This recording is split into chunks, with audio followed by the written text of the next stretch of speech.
Flying officers. I hope Sunday को हुई POP आप लोगों ने विजिट की होगी। हमारा यही एम है कि आप लोग भी एक दिन उस पीओपी का हिस्सा बनकर निकले और देश सेवा के लिए एफर्ट करें। इसी जुनून को बनाए रखिए और मेरे साथ आज की क्लास को एंजॉय कीजिए।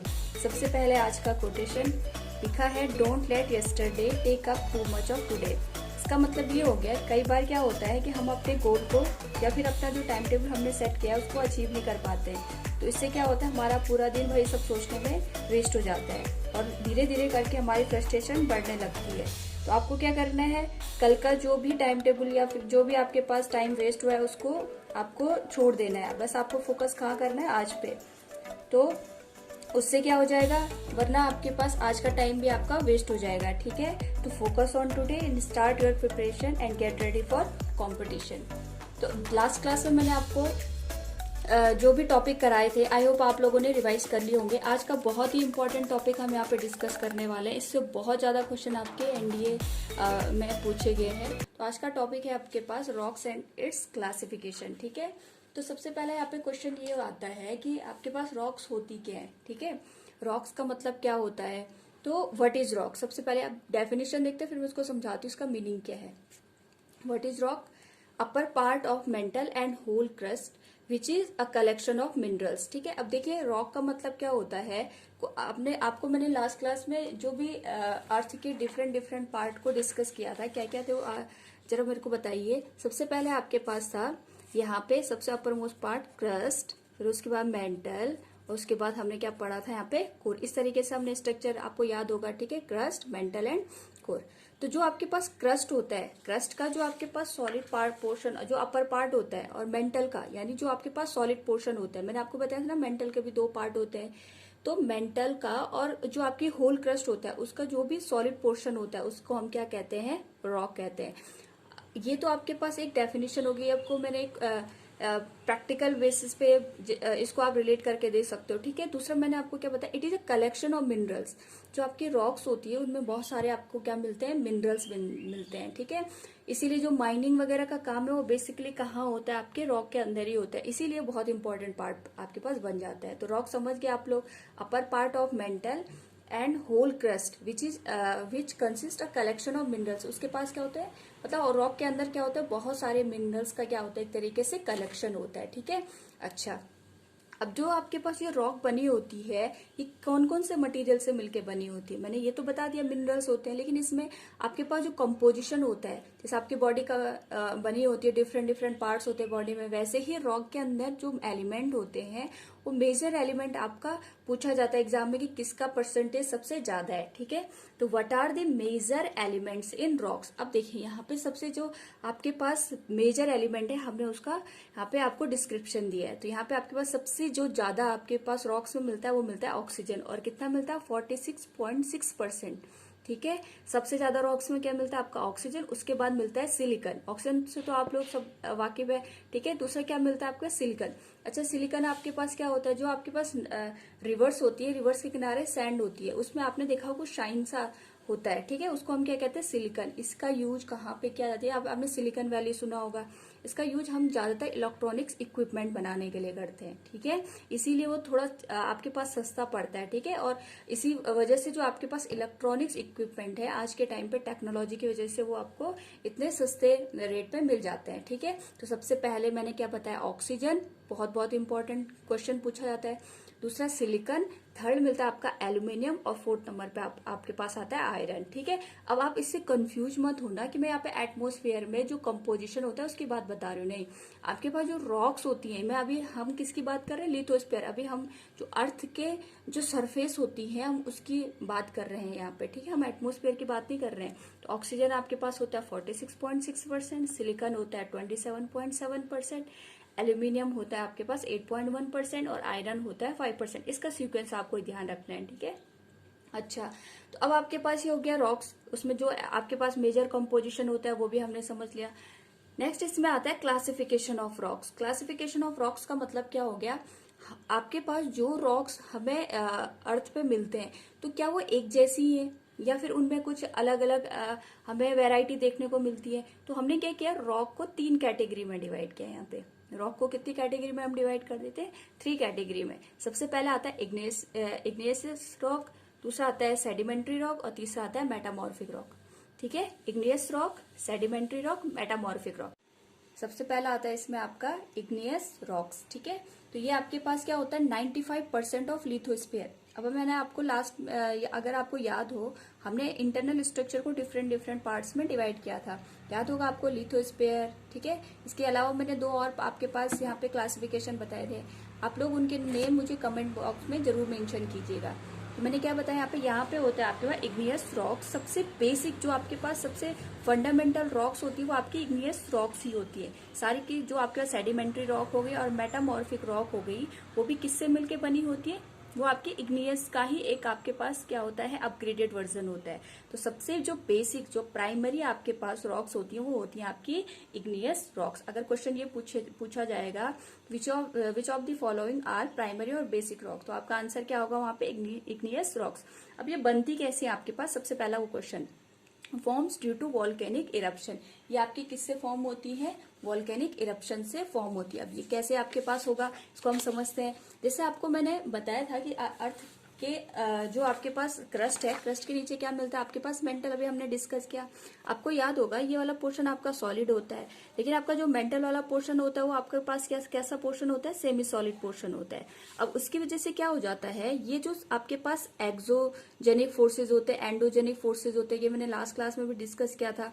कहने का मतलब क्या है कि जो आपके पास अर्थ के नीचे जो ये आपके पास डिफरेंट लेयर्स होती है, यहाँ पे डिफरेंट टाइप की एक्टिविटीज होती है। ठीक है, इसी एक्टिविटीज की वजह से क्या होता है, एक्टिविटीज का मतलब जैसे टेम्परेचर यहाँ पे बहुत ज्यादा होता है, तो टेम्परेचर ज्यादा होने की वजह से यहाँ पे क्या होते हैं आपके पास जो मेटल्स होते हैं वो आपके किस फॉर्म में होते हैं? लिक्विड फॉर्म में एग्जिस्ट करते हैं, सेमी सॉलिड फॉर्म में एग्जिस्ट करते हैं।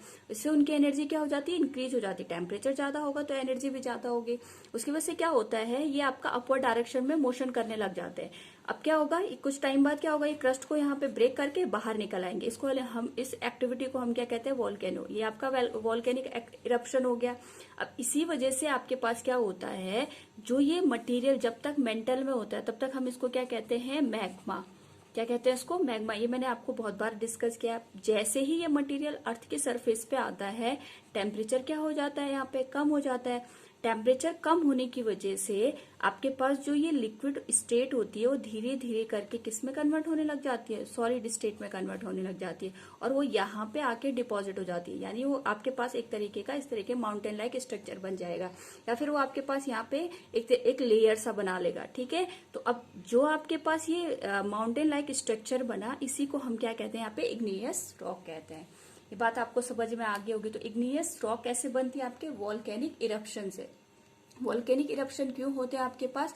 जब मेंटल में आपके पास डिफरेंट टाइप की क्या होती है? एक्टिविटीज होती है, टेम्परेचर का इफेक्ट पड़ता है, या प्लेट्स आपके पास क्या होती है? मैंने आपको कन्वर्जेंट प्लेट, डाइवर्जेंट प्लेट का कॉन्सेप्ट समझा दिया। प्लेट एक दूसरे से दूर जाती है, एक दूसरे के पास आती है, तो जो ये मेंटल में मटेरियल होता है उसको बाहर आने का एक तरीके से रास्ता मिल जाता है। फिर वहां पे टेम्परेचर, क्रस्ट पे टेम्परेचर कम मिलेगा, उसकी वजह से वो किस में कन्वर्ट हो जाएगा? सॉलिड में कन्वर्ट हो जाएगा। अब जब वो सॉलिड में कन्वर्ट हो गया, इसी को हम क्या कहते हैं? वहां पे इग्नियस रॉक्स कहते हैं। ठीक है, यहाँ पे मैंने आपको लिखा भी है। अब क्या होता है, यहाँ पे जो आपके इग्नियस रॉक्स होती हैं उसके भी 2 फॉर्म होती है। एक होती है इंट्रूसिव इग्नियस रॉक्स और एक होती है एक्सट्रूसिव इग्नियस रॉक्स। अब ये क्या होता है, इसको समझाती हूँ मैं आपको। देखिए, इंट्रूसिव का मतलब क्या होता है? इनसाइड। तो ये कहाँ मिलती है? आपके क्रस्ट के इनसाइड। और एक्सट्रूसिव का मतलब क्या होता है? मतलब जो आपके एक्सटर्नल पोर्शन पे एग्जिस्ट करती है।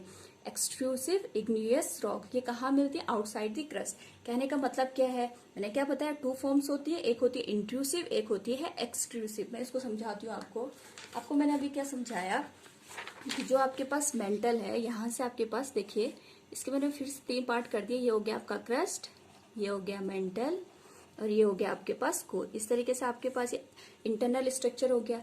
अब क्या होता है, देखिए, जैसे ही यहाँ से मैग्मा बाहर धीरे धीरे करके अपवर्ड डायरेक्शन में मूव करेगा, तो क्या करेगा? यहाँ पे ये क्रस्ट को तोड़ के बाहर आ जाएगा। यहाँ पे फिर ये सॉलिडिफिकेशन हो जाएगा आपके पास मैग्मा का, और उसको हम क्या कहते हैं? जब वो अर्थ के सरफेस पे आ जाता है, उसी मैग्मा को हम कहते हैं यहाँ पे लावा। ठीक है, अब देखिए यहाँ पे क्या होगा, जैसे जैसे हम मेंटल से अपवर्ड डायरेक्शन में जाते हैं तो टेम्परेचर आपके पास धीरे धीरे करके कम होता जाता है। यानी अगर इस पोर्शन पे टेम्परेचर ज्यादा था तो जैसे जैसे आप अपवर्ड डायरेक्शन में मूव करोगे टेम्परेचर क्या हो जाएगा, धीरे धीरे करके कम हो जाएगा। और क्रस्ट पे क्या होता है, इंटरनल जो आपके पास टेम्परेचर होता है उसके कंपेरिजन में बहुत कम टेम्परेचर मिलता है ना। इसकी वजह से वो आपके पास जो मैग्मा होता है वो क्या हो जाता है, सॉलिडिफाई हो जाता है। लेकिन आपके पास क्या होता है, अगर आप ध्यान से देखिए, जैसे जैसे आप अपवर्ड डायरेक्शन में मोशन कर रहे हैं धीरे धीरे करके टेम्परेचर भी कम हो रहा है। तो कहीं कहीं पे क्या होता है, जो आपके पास ये मैग्मा बाहर निकलता है वो टेम्परेचर कम होने की वजह से यहीं पे इसी क्रस्ट के नीचे क्या होता है, आपका जमने लग जाता है, सॉलिड होने लग जाता है। बात समझ गए, यानी फ्रीज वो उसमें क्या हो गया, उसको बाहर आने की जरूरत नहीं पड़ी, वो धीरे धीरे करके यहीं पे क्रस्ट के नीचे ही क्या होने लग गया, इस तरीके से सॉलिड होने लग गया। क्यों होने लग गया, आपको समझ में आ गया टेम्परेचर, क्योंकि ये जो आपके पास मेंटल वाला पोर्शन है उसके कंपैरिजन में तो जो आपके पास क्रस्ट है उसका टेम्परेचर तो कम है ही, ठीक है। और आपके पास जिस मैग्मा की एनर्जी ज्यादा होती है वो क्रस्ट को तोड़ करके कहाँ जाती है, बाहर आ जाती है।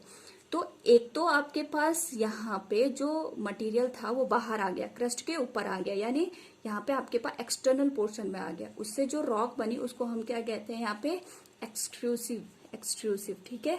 और जो आपके पास यहाँ अंदर ही धीरे धीरे करके वो आपके पास सॉलिड बनने लग गई, इसको हम क्या कहते हैं, इंट्रूसिव। इसका नाम क्या होंगे आपके पास, इंट्रूसिव रॉक्स, ठीक है। आई होप आप लोगों को ये दो चीजें क्लियर हो गई होंगी। बस पार्ट ये किसके हैं आपके पास, इग्नियस रॉक्स के ही है, ठीक है। एक इनसाइड द क्रस्ट बनता है और एक आपका आउटसाइड द क्रस्ट बनता है। अब देखिए, जैसे आपके पास क्या होता है, कोई भी चीज अगर सॉलिड बन रही है तो वो आपके मटेरियल मिनरल्स है, मिनरल्स एक तरीके से लिक्विड से किस में कन्वर्ट हो रहे हैं, आपके सॉलिड में।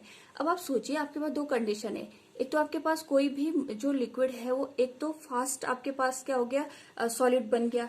एक में क्या हो रहा है, धीरे धीरे करके आप उसको कूल डाउन कर रहे हैं, उसके बाद जो उसका स्ट्रक्चर वो किस तरीके से आपके पास कन्वर्ट हो जाता है। देखिए इधर, अगर आपके पास रैपिड कूलिंग होता है, रैपिड कूलिंग का मतलब क्या हो गया, एकदम से आपने जो गर्म मटेरियल था उसको एकदम से ठंडा कर दिया। अब जो वो ठंडा हो जाएगा तो आपके पास क्या बनते हैं, वहां पे क्रिस्टल बनते हैं, लेकिन उसके क्रिस्टल कैसे होते हैं, स्मॉलर। जैसे क्रिस्टल को आप ऐसे समझिए जैसे आपके पास शुगर होता है या फिर आपके पास सॉल्ट होता है, तो उसके जो आपके पास पार्टिकल्स होते हैं उनको हम क्रिस्टल कहते हैं। या फिर सैंड आपने देखी होगी, सैंड का जो आपका स्ट्रक्चर होता है वो भी क्रिस्टल शेप का होता है। तो अगर आप किसी भी मटेरियल को बहुत जल्दी, मतलब अगर आप भी उसका टेम्परेचर 100 है और एकदम से आप उसको 10 डिग्री पे ले आए, तो ये आपके पास होता है एक तरीके से रैपिड कूलिंग, ठीक है। और धीरे धीरे करके जैसे आपका स्लो कूलिंग होता है, जैसे आपने अभी 100 पे रखा तो एकदम से आप उसका टेम्परेचर डाउन करके 10 पे नहीं लाए, पहले 100 था, फिर आप 90, फिर 80, इस तरीके से धीरे धीरे करके आप उस चीज को क्या कर रहे हो, ठंडा कर रहे हो। तो यही चीज आपको कहाँ यूज करनी है, आपने मैग्मा के केस में भी कंसिडर करनी है। अगर रैपिड कूलिंग होता है तो उसकी वजह से जो सॉलिड आपके पास बना या फिर जो माउंटेन लाइक स्ट्रक्चर बना वो आपके स्मॉलर क्रिस्टल के बनते हैं। और अगर स्लो कूलिंग हो रही है तो आपके पास कैसे क्रिस्टल बनेंगे, वहां पे लार्ज क्रिस्टल। बहुत बहुत इंपॉर्टेंट है, रैपिड कूलिंग में स्मॉलर बनते हैं और स्लो कूलिंग में आपके लार्ज बनते हैं। अब इसको आप ऐसे से समझ लीजिए, अगर आपने किसी भी चीज का टेम्परेचर एकदम से कम कर दिया तो एकदम से कम होने की वजह से क्या होगा, जो मटेरियल है उनको आपस में जुड़ने का टाइम कम मिलेगा, इसलिए स्मॉलर क्रिस्टल बनते हैं। और अगर आप स्लो कूलिंग कर रहे हो तो उनको क्या, जो आपके पास मटेरियल है उनको इकट्ठा होने के लिए ज्यादा टाइम मिल गया, तो आपके पास लार्जर क्रिस्टल बन रहे हैं, ठीक है। अच्छा, दूसरा आपके पास क्या होता है कि जो आपके पास, अब देखिए अगर मैं आपसे पूछूं इंट्रूसिव और एक्सट्रूसिव दोनों में से कौन से टाइप के रॉक्स में आपके पास स्मॉलर क्रिस्टल होंगे और कौन से टाइप में आपके पास लार्जर क्रिस्टल होंगे। आप सोचिए, आपके पास जो स्लो कूलिंग है कहाँ पे होगी, क्रस्ट के बाहर होगी या क्रस्ट के अंदर होगी। ऑब्वियस सी बात है, क्रस्ट के बाहर टेम्परेचर एकदम से डाउन आ जाता है तो वहां पे आपके पास रैपिड कूलिंग होती है और कैसे क्रिस्टल बनते हैं आपके स्मॉलर, ठीक है। और जो आपके क्रस्ट के इनसाइड है वहां पे आपके पास टेम्परेचर कंपैरिजन में, मेंटल के कंपैरिजन में तो कम है, लेकिन फिर भी आपके पास वहां पे टेम्परेचर का डिफरेंस ज्यादा नहीं होता है। वहां पे आपके पास कैसी कूलिंग होती है, स्लो कूलिंग होती है। इसलिए जो क्रस्ट के नीचे रॉक्स मिलती हैं आपके पास, उनपे ज्यादा वो बड़े क्रिस्टल के मिलते हैं, और जो आपके पास अर्थ के बाहर मिलते हैं उनके क्रिस्टल कैसे होते हैं, स्मॉलर होते हैं, ठीक है। अच्छा, दूसरा एक यहाँ पे एक क्वेश्चन पूछा जाता है कि आपके पास जो रॉक्स होती है, इग्नियस रॉक्स होती हैं, क्या इनमें फॉसिल्स मिलते हैं? और फॉसिल्स आप समझते होंगे, जैसे आपके पास कोई भी लिविंग ऑर्गेनिज्म होता है, ठीक है, जब आपके पास उसकी डेथ हो जाती है तो वो क्या हो जाता है, आपके पास सॉइल के ऊपर डिपॉजिट हो जाता है। फिर क्या होता है, धीरे धीरे करके आपके पास उसके ऊपर मिट्टी हो गया, आपके पास पत्थर हो गए, वो क्या हो जाता है, एक तरीके से जमा होते जाते हैं, ठीक है। अब क्या होगा, जब मिलियंस ऑफ ईयर्स के बाद वो अगर आप वहां पे दोबारा से क्या करोगे, माइनिंग करोगे, तो जो वो आपके पास उस लिविंग ऑर्गेनिज्म की जो आपके पास बचे हुए जो रिमेनिंग पोर्शन होते हैं, उनको हम क्या कहते हैं, फॉसिल्स कहते हैं। बात समझिए, जैसे आपने डायनासोर के फॉसिल्स सुने होंगे, तो वो आपके पास क्या बहुत टाइम पहले क्या हो गया था, जो आपके पास नेचुरल कैलामिटी की वजह से ऐसा माना जाता है कि वो डायनासोर वगैरह क्या हो गया, आपके अर्थ के क्रस्ट के नीचे दब गए, ठीक है। अब जब हम वहां पे माइनिंग वगैरह करते हैं तो हमें क्या मिलते हैं, उनके रिमेनिंग पार्ट मिलते हैं, यानी जो उनके हड्डियां वगैरह होती है वो मिलती हैं, ठीक है। उनको हम क्या कहते हैं, एक तरीके से फॉसिल्स कहते हैं। अब खुद सोचिए, जो इग्नियस रॉक्स होती है, क्या उनमें फॉसिल्स मिलेंगे? बिल्कुल नहीं मिलेंगे। क्यों नहीं मिलेंगे? क्योंकि वहां पे टेम्परेचर बहुत ज्यादा होता है। तो जब टेम्परेचर बहुत, मेंटल से वो आपके पास मटेरियल निकल के आ रहा है, तो मेंटल में तो टेम्परेचर बहुत ज्यादा होता है, तो वहां पे लिविंग ऑर्गेनिज्म के मिलने की पॉसिबिलिटी बहुत कम होगी, इसलिए वहां पे फॉसिल्स नहीं मिलते हैं। No fossils are found there, ठीक है। अच्छा, दूसरा, अब इसके एग्जाम्पल क्या होंगे कि कहाँ पे आपके पास आप ये जो इग्नियस रॉक्स होती है, इसके कुछ एग्जाम्पल क्या होते हैं आपके पास, इसके जैसे मैंने बताया, जो इंट्रूसिव, जो अर्थ की क्रस्ट के नीचे मिलते हैं, इनको बस हमने क्या दिया, एक तरीके से नामकरण किया है इनका,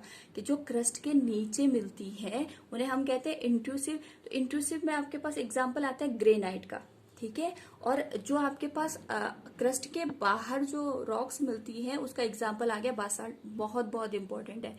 यानी जो आपके क्रस्ट के नीचे जो रॉक्स बनी, उनका नाम, उसका एग्जाम्पल हो गया आपके पास ग्रेनाइट, और जो बाहर बनती है उसका एग्जाम्पल हो गया बासाल्ट। ये क्वेश्चन बहुत बार पूछा गया है, ग्रेनाइट कौन से रॉक का एग्जाम्पल है? इग्नियस रॉक्स का एग्जाम्पल, लेकिन इंट्रूसिव।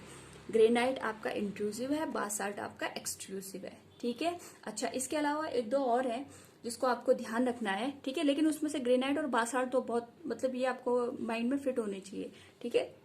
इसके अलावा आपके पास बनते हैं वॉल्केनिक ब्रेसिया, ठीक है। वॉल्केनिक ब्रेसिया ये तो आप समझ जाओगे। क्वेश्चन किस तरीके से आएगा, पहले मैं आपको बता देती हूँ। क्वेश्चन ये आएगा आपके पास कि वॉल्केनिक ब्रेसिया कौन सी आपके पास रॉक का एग्जाम्पल है, तो आप क्या लिखोगे वहां पे, वो दे देगा आपको मेटामॉर्फिक, सेडिमेंट्री, इग्नियस। तो आपके पास वॉल्केनो से आप याद रख सकते हो कि कौन सी रॉक आपके पास वॉल्केनो से बनती है, तो इग्नियस रॉक बनती है, तो इसके एग्जाम्पल क्या हो गया, इग्नियस। इसका आंसर क्या हो जाएगा, इग्नियस रॉक्स हो जाएगा, ठीक है। तो वॉल्केनिक ब्रेसिया आप याद रख सकते हो। ग्रेनाइट, बासाल्ट मैंने आपको बता दिया, ये तो आपको आना ही चाहिए, ठीक है। नेक्स्ट, जो आपको दो एग्जाम्पल आप और याद रख सकते हो, एक हो गया गैब्रो और दूसरा हो गया पैग्मेटाइट, ठीक है। ये दोनों इतने इंपॉर्टेंट नहीं है, बट फिर भी आपको नॉलेज के लिए मैंने बता दिया, इनकेस कभी पूछेगे तो आपको याद होने चाहिए। गैब्रो, पिग्मेटाइट, वॉल्केनिक ब्रेसिया, ये आपके इग्नियस रॉक के एग्जाम्पल हैं। इतनी बातें सबको समझ में आ गई होंगी, ठीक है। नेक्स्ट आपके पास कौन सी रॉक आती है, सेडिमेंट्री रॉक। नेक्स्ट रॉक कौन सी है आपके पास, सेडिमेंट्री। अब देखिए, जो आपके पास मैंने अभी बताया था, जितनी भी आपकी लिथोस्फीयर की रॉक्स बनी है वो सारे के सारे इग्नियस रॉक्स माने जाते हैं। 95% आपका जो लिथोस्फीयर है वो इग्नियस रॉक से ही मिलके बना हुआ है, ठीक है। लेकिन जो अर्थ की सरफेस होती है उसका 75% आपके पास कौन सी रॉक्स, जो वहां पे आपके पास 75% रॉक्स मिलती है, वो कौन सी मिलती है, आपकी सेडिमेंट्री रॉक्स। अच्छा, सेडिमेंट का मतलब क्या होता है, सेडिमेंट का मतलब होता है जैसे आपके रिवर्स वगैरह होती है, ठीक है ना। जो रिवर्स वगैरह होती है, जब वो आपकी फ्लो करती है तो अपने किनारों पे, जैसे वो आपके पहाड़ों से नीचे निकल के प्लेन्स में जाती है, आपने देखा होगा उनकी स्पीड कम हो जाती है। स्पीड कम होने की वजह से क्या होता है, वो अपने किनारों पे जो सैंड वगैरह है उनको डिपॉजिट करती जाती है। इसको हम कहते हैं सेडिमेंट। यानी अपने साथ वो जो भी कूड़ा कचरा या फिर जो भी सैंड वगैरह लेके आती है, वो उसको क्या करती है, किनारे लगाने लग जाती है। जो वो आपके पास डिपोजिशन हो रहा है उस मटेरियल को हम क्या कहते हैं, सेडिमेंट। यानी किसी भी चीज का क्या करना, किसी भी चीज को इकट्ठा करना, उसको हम क्या कहते हैं, सेडिमेंट, ठीक है। उसकी वजह से क्या बन जाता है, वहां पे एक तरीके का पाइल, मतलब एक तरीके का वहां पे माउंटेन लाइक स्ट्रक्चर बन जाता है, उसी को हम क्या कहते हैं वहां पे, सेडिमेंट्री रॉक। अब आपको समझ में आ गया होगा, बनती किससे है, ये इग्नियस रॉक से ही बनती है। सेडिमेंट्री रॉक बनती किससे, आपकी इग्नियस रॉक से ही बनती है। कैसे बनती है, देखिए, due to erosion and deposition of igneous rocks, क्या बनती है आपकी सेडिमेंट्री। क्या होता है आपके पास, जैसे मैंने अभी आपको बताया कि आपके पास जैसे ये आपके पास हो गया, ये आपके पास कोई भी रॉक हो गई, कौन सी, इग्नियस रॉक, ठीक है। अब क्या होगा, यहाँ पे आपके पास विंड भी चलेगी, यहाँ पे आपके पास क्या होगा, वाटर वगैरह भी, यहाँ पे आपके पास वाटर वगैरह का इफेक्ट भी आएगा। इसके अलावा आपके पास केमिकल का इफेक्ट भी आएगा, रेन का इफेक्ट आपके पास आ सकता है। तो इसकी वजह से क्या होता है, धीरे धीरे करके ये जो रॉक है आपकी, ये क्या होने लग जाती है, टूटने लग जाती है। वे टूटेगी तो क्या होगा, यहाँ पे एक तरीके से ये रॉक टूट करके धीरे धीरे करके यहाँ पे डिपॉजिट होने लग जाएगी।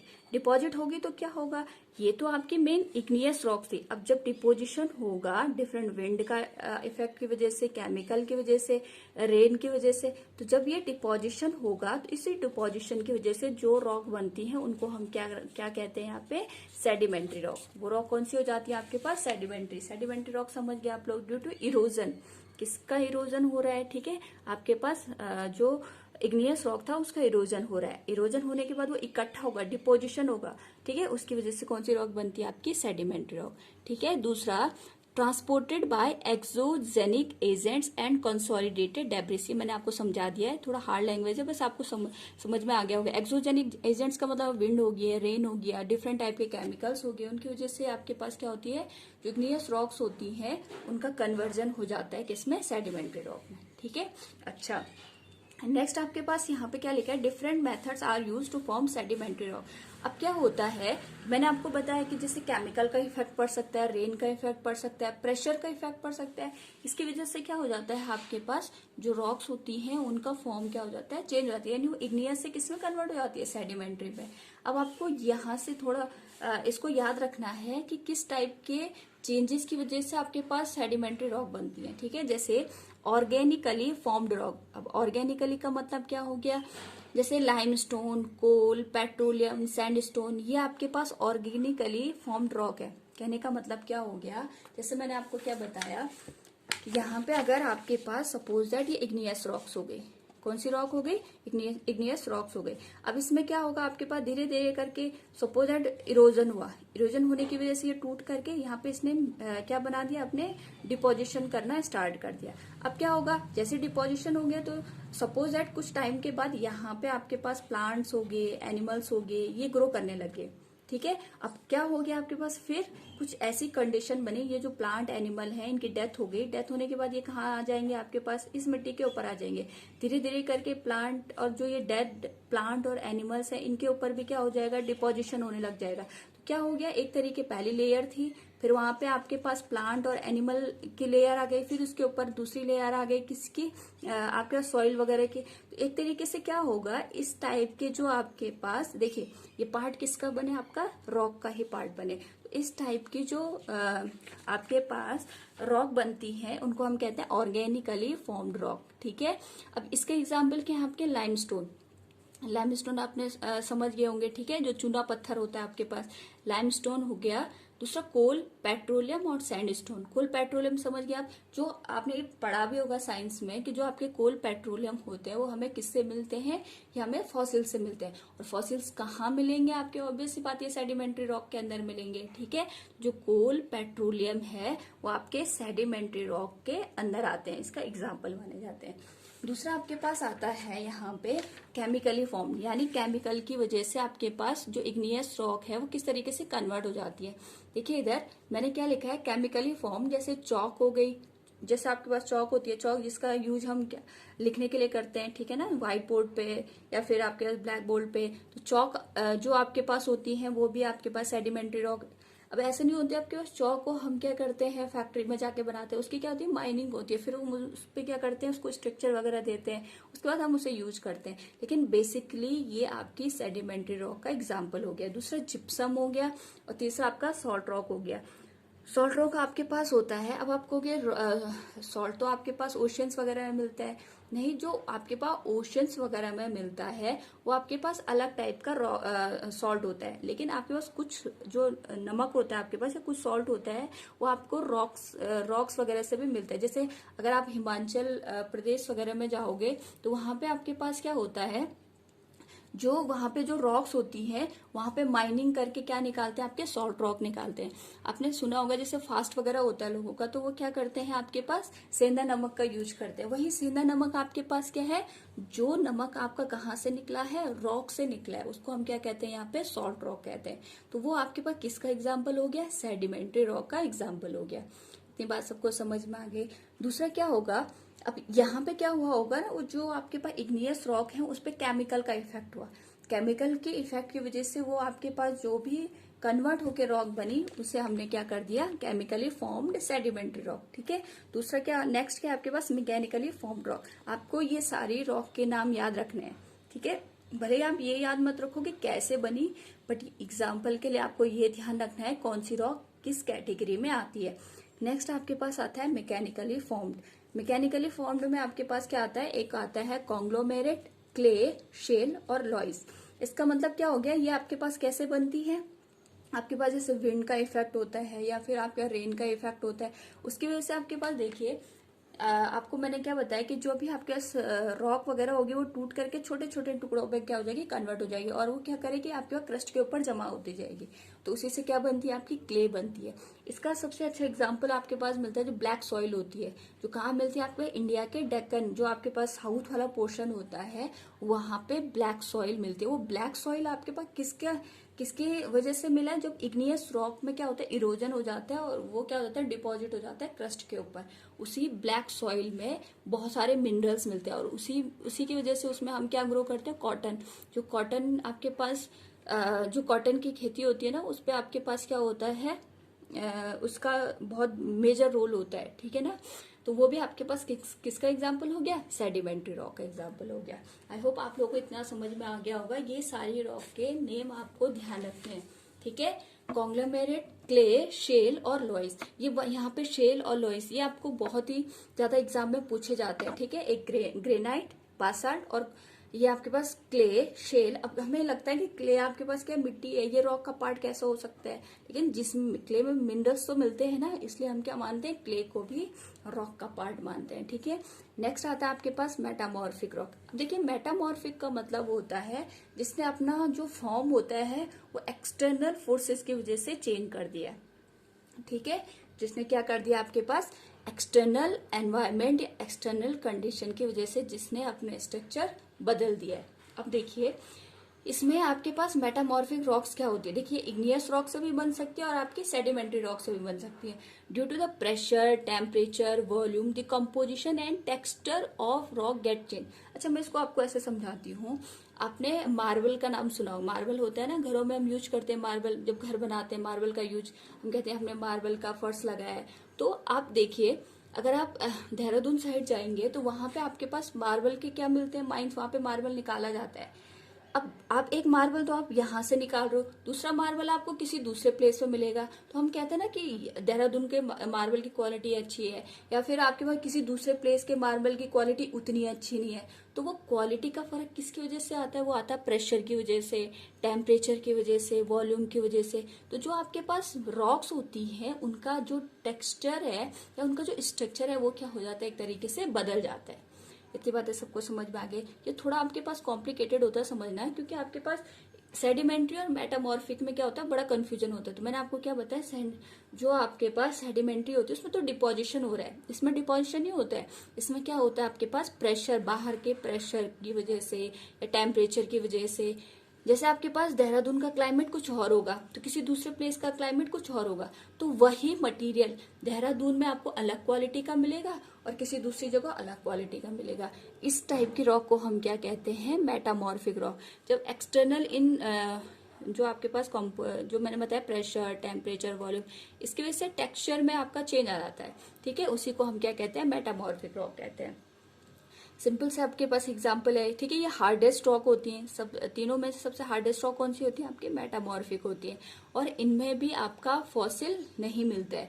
अच्छा, ये जो इससे पहले मैंने आपको सेडिमेंट्री वाले में बताया था, तो वहां पे फॉसिल्स मिलेंगे आपके, इग्नियस में भी आपके फॉसिल्स नहीं मिलते और मेटामॉर्फिक में भी नहीं मिलते हैं। ठीक है, अच्छा अब देखिए मैंने आपको बताया कि जो आपके पास रॉक्स का कन्वर्जन होता है किस तरीके से होता है। ठीक है, ध्यान से देखिए।